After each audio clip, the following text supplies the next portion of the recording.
Claro, pero una cosa, en principio sí que parece razonable el tema ese del fin de las compañías de discos, pero la realidad, sobre todo en el ámbito profesional, es todo lo contrario. El mambo que tiene la excepción con Warner es porque, aparte de tener que firmar un contrato editorial estándar y aparte de tener que firmar el contrato discográfico, decía, oye, se venden muy pocos discos y vosotros estáis sacando muchas pelas de los conciertos. Dice, vamos a renegociar y vamos a firmar lo que se llaman contratos 360 grados, que se lo intentan hacer firmar a muchísima peña, que es, ya te he timado con la editorial, te sajo con el contrato discográfico y además me voy a hacer tu manager. Y meto también la mano en el merchandising. Dice, claro, lo que históricamente hemos vendido, que es de los conciertos y las camis, y encima me quieres meter la mano a cuchara ahí. Entonces, en principio, está el discurso de que parece que se está desdibujando la figura y funcionalidad de las compañías de discos, pero la realidad que es que a nivel profesional las compañías de discos están reforzando, intentan chupar de antes no estaban chupando. Entonces, ahí sí que yo creo que los músicos se tienen que rearmar a nivel conceptual, sobre todo legal, para que no dejarse pisar. El caso más evidente es el tema de la excepción, con la abogada estaba Mónica Seville, que es la que estaba en la UFI que he comentado antes, la Unidad Fonográfica Independiente, y decir eso, o sea, no dar las cosas por hecho, porque las discográficas, efectivamente, su papel va a cambiar a medio plazo, pero a corto plazo, desde luego, lo que están intentando es sacar las garras e intentar exprimir lo máximo posible a los músicos. Y el tema de los contratos 360 grados parece ser que a determinados niveles se van a convertir en norma, no como una excepción. Es decir, tú firmas con una compañía y ya tienes que firmar todo, hasta el contrato de management, que te lo van a intentar llevar ellos, y todo el tema de merchandising, cosa que es tremendo.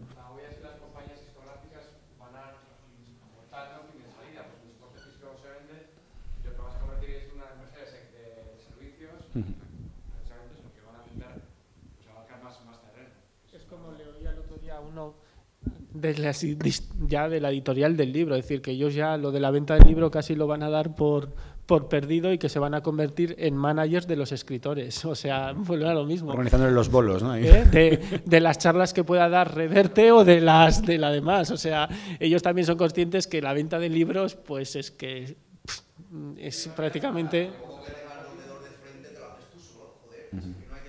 Sí, pero yo creo que es una opción cojonuda. De hecho, yo hago eso, pero también entiendo a quién no lo hace. Porque, de nuevo, es con lo que dices tú. Si estamos hablando de hobby o trabajo, claro, si tú trabajas 9 horas al día y desde que vuelves y llegas a casa ya te has destinado 12 y tienes que hacer tus movidas y te queda 1 hora, pues yo entiendo que yo cojo mi hora y otras 2 de no dormir y las destino a eso. Pero yo entiendo que el de al lado pues no lo quiere hacer porque es que... Sí, pero es una opción y todas las opciones son libres. Por supuesto. Sí.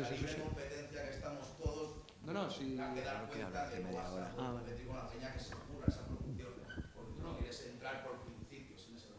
Es que quería reconducir un poco al tema de la propiedad intelectual. Me gustaría que me explicarais o nos explicarais la diferencia entre, o sea, si las licencias Creative Commons afectan, está claro, a la propiedad intelectual, al compositor de una obra, o si afecta también al editor de una grabación o al intérprete de una grabación. O sea, se puede licenciar, porque hemos hablado de la edición de discos, o sea, que tú te puedes hacer una copia de una grabación, ¿no? Pero una cosa es lo que licencia el compositor y otra cosa es lo que ha grabado un intérprete. ¿Las licencias Creative Commons afectan también a las grabaciones o se definen para grabaciones concretas de intérpretes? Buena pregunta. De hecho, me has medio pillado. Vamos a ver.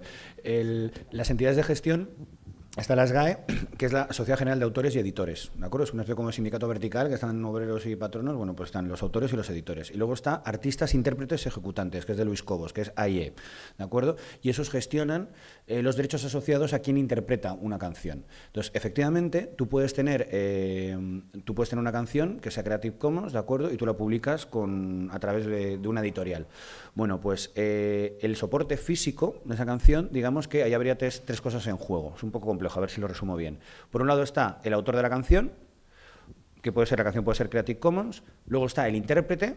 La interpretación no es Creative Commons, o lo has interpretado tú o no. Y otra cosa es que tú quieras ejecutar tus derechos. Luego hay una cosa que cuesta bastante explicar, que es los derechos fonográficos, que son los derechos por el soporte físico. Es decir, tú cuando montas un bar tienes que pagar 2 cosas. Tienes que pagar a la SGAE, para los autores y los editores de las canciones, ¿de acuerdo? Tienes que pagar a AIE y a GEDI, a los dos. AIE estás pagando por poner un CD en el que hay unos intérpretes y estás pagando a GEDI por utilizar un fonograma que tiene una serie de derechos, ¿de acuerdo? Entonces, efectivamente, se puede dar el supuesto que hay un disco, que las canciones son copyleft, ¿de acuerdo?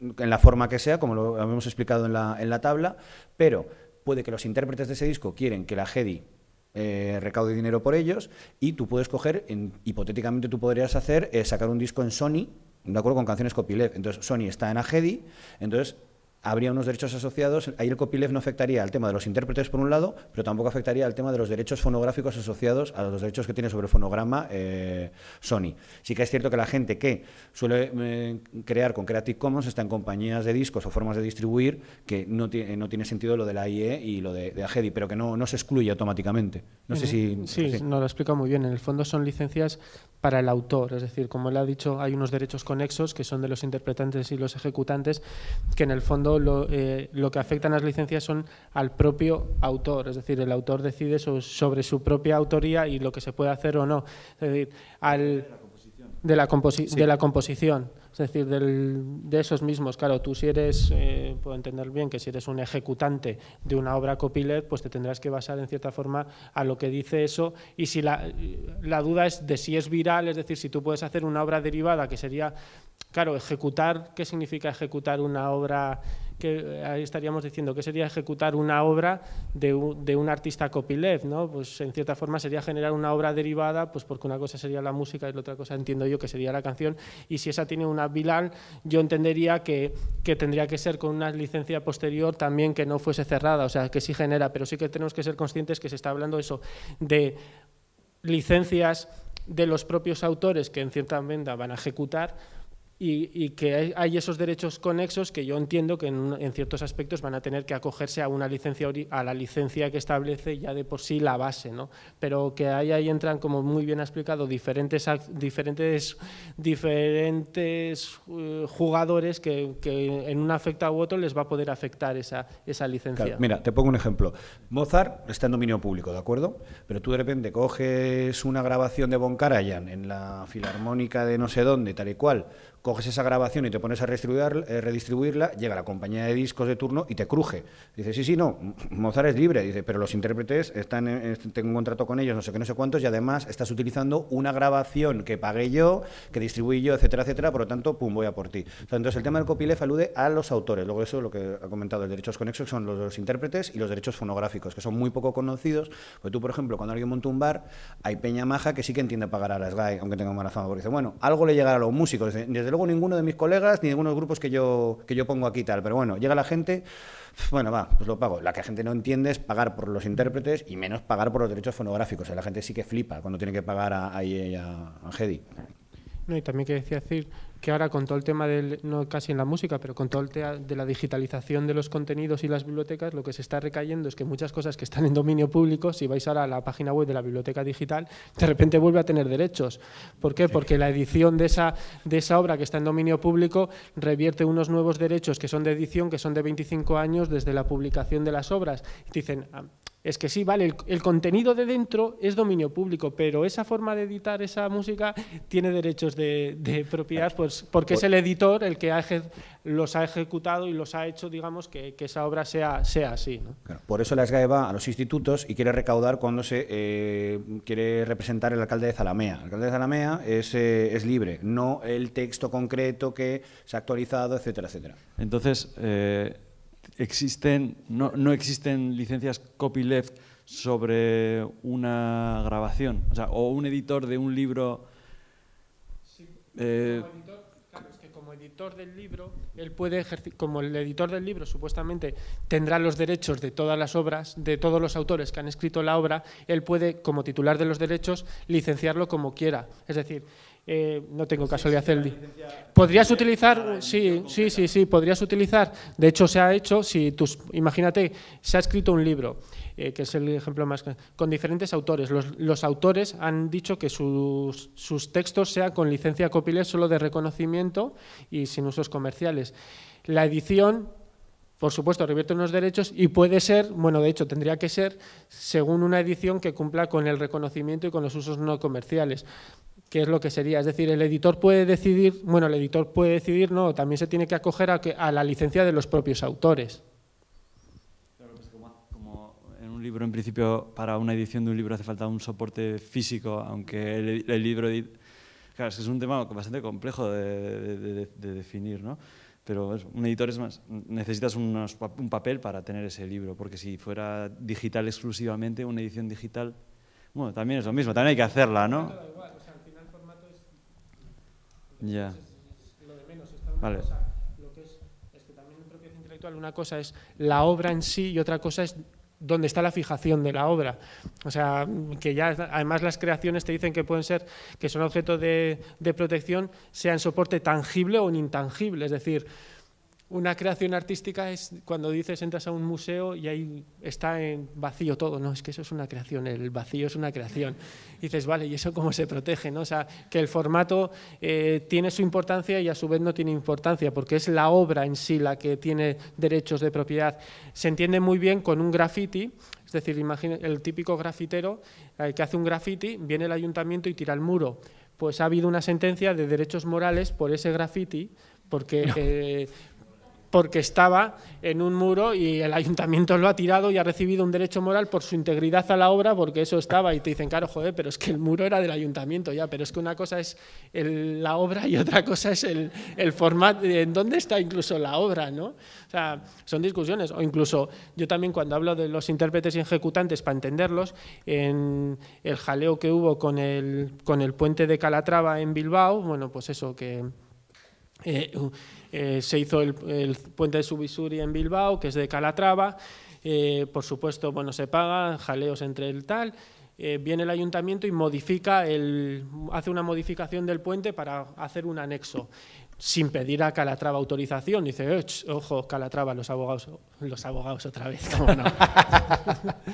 Dice, ojo, que eso es una obra susceptible de protección por propiedad intelectual. Dices, ¿un puente? Sí, bueno, una hoja, eso es una obra susceptible de protección por propiedad intelectual, usted me tiene que pedir autorización, como no lo ha hecho, indemníceme.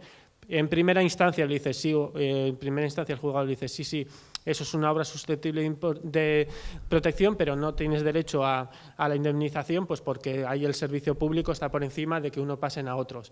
Yo entiendo que no es así y en audiencia provincial, en la audiencia le dicen no, es verdad, si ustedes están jugando con las reglas de propiedad intelectual y eso es una obra susceptible de protección, se le tiene que indemnizar al autor porque ha habido una modificación de su obra, en este caso el puente, con lo cual se tiene que indemnizar al autor. Y digo, vale, entonces el albañil de turno es un ejecutante de la obra del arquitecto, es decir, porque él ha interpretado el plano, o sea, ¿me explico?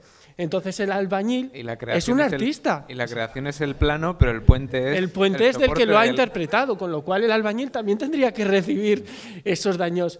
Por supuesto que eso no es así, porque al final la obra es la obra arquitectónica y no la ejecución de la obra, pero sería lo mismo en la música. Una cosa es que tú tengas una partitura, pero el que ha tocado, ostras, es un ejecutante, está interpretándolo según en esos aspectos, ¿no? Entonces, claro, hace repensar, a mí me salta las alarmas y dices, bueno, joder, si ya un puente, y lo bueno de la audiencia en este caso es, digan, el toque que dio a las administraciones públicas, es decir, mire, en este caso el ayuntamiento, mire, si usted quiere obras de arte en su ciudad porque da votos, juegas con las reglas de la propiedad intelectual y, entre comillas, te fastidias. Si lo que tú quieres es un puente, porque luego no hemos hablado, claro, de la originalidad, porque también parte la base de que ahora todos somos autores, es decir, ya todos, es decir, tú haces una foto, la subes a Facebook y eso es una obra de arte, y dices, bueno, son tus vacaciones, vale, está la protección por las meras fotografías, tal y cual, pero es que da la sensación de que ahora hasta el más mínimo es un artista, o sea, yo tengo la sensación de que, y bienvenido sea, y también hay gente que son verdaderos artistas, ¿no? O sea, que yo creo que ahora lo bueno que dice la sentencia en ese caso es decir, bueno, si usted juega con las reglas de la propiedad intelectual porque quieres a que Calatrava te haga el aeropuerto y el puente, pues te fastidias y juegas con esas reglas. Y si lo que quieres es otra cosa, pues no jugarán esas reglas. O sea, hay que meditar. Es que estamos... Joder, No hay problema. Es que hay que... Volví al principio, es que hay que meditar el sistema y ver qué es lo que quiere la sociedad. Cada 4 años tenemos la posibilidad de decidirlo, pero nunca nos ponemos de acuerdo. O sea, claro.